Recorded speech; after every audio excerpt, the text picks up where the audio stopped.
Peter Gordon și această grupă și o bijlă maghiară cu păr scurt. Vă rog, mai sunt concurenți? Nu. Am plăcerea să vi-l prezint pe domnul arbitru internațional Călin Simu de la Cluj-Napoca. Arbitru internațional, crescător de asemenea de câini de vânătoare, în special serie, câini de vânătoare pentru vizuină, crescător de serie și special, domnul Călin Simu, și specialist în rasele de vânătoare. De asemenea, unul dintre cei mai vechi arbitri de la noi din țară, și face o selecție, un Weimaraner cu păr scurt, pointer englez, și brac german păr aspru, brac german păr scurt. Celorlalți vă mulțumim și în aplauzele dumneavoastră îi rugăm să părăsească ringul central, da, pe la ieșire, exact, asta e direcția. Mulțumim foarte mult pentru înțelegere. Am încercat pe cât posibil să respectăm programul orar pe care vi l-am anunțat. Dacă au fost depășiri sau întârzieri, ne cerem scuze de pe acum și sperăm ca și mâine să ne încadrăm în ceea ce am promis și am publicat, respectiv program și timetable-ul accesului actelor în ringurile de arbitraj. Sperăm că ați avut o zi agreabilă în ciuda ploii care a dominat prima parte a zilei. Și iată că avem și puțin soare. Terenul din ringul central nu s-a descompus de tot.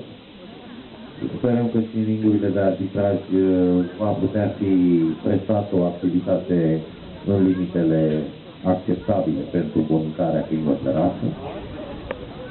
Mâine avem 777 de scrieri în expoziția națională CRC.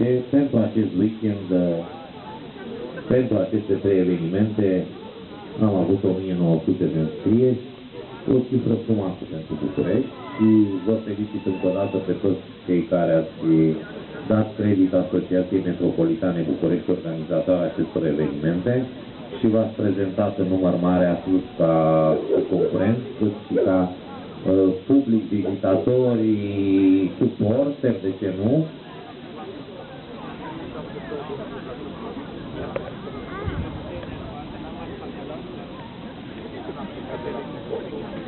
Aceste 4 exemplare concurează pentru primele 3 locuri la grupa a 7-a. Se pregătește grupa a 8-a, câinii de vânătoare. De asemenea, grupa 8-a reprezintă o grupă de câini de vânătoare, spanielii, retriverii și câinii de apă.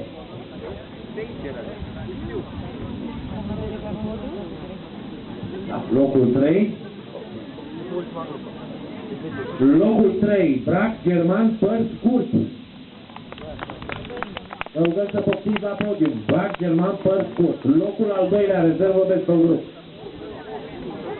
Bracul cu păr aspru.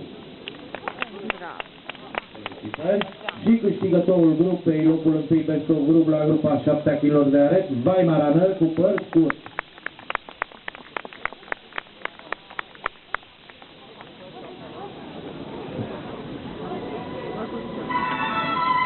După cum vă spunea și domnul Cristian Stăpănescu, urmează grupa 8 ICI, grupa retriverilor, spaniilor, câinilor de apă.